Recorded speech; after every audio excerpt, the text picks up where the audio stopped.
I have a quick exercise I want to share with you that will help you get a good jawline. Experts around the world have used this exercise effectively to improve their jawline. All I need from you is 3 minutes every day for the next 1 month, for the next 30 days. And by the end of the month, I assure you that you will see a stark difference in your jawline. Just do this quick exercise for 3 minutes every single day. Stand somewhere or sit somewhere wherever you feel comfortable and move your jaw to the left and right directions in a slow pace, not quickly.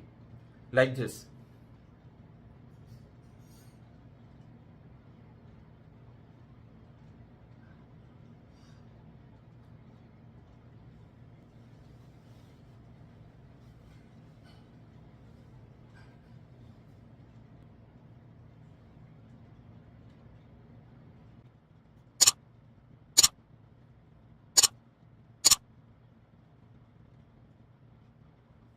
So we are done with the exercise. I have a little assignment for you. Save this video and do this exercise for 3 minutes every single day for the next 4 weeks. That is 1 month. And after a month, come back to the video and comment and tell me if you saw any difference in your jawline. I'll see you with another tip very soon.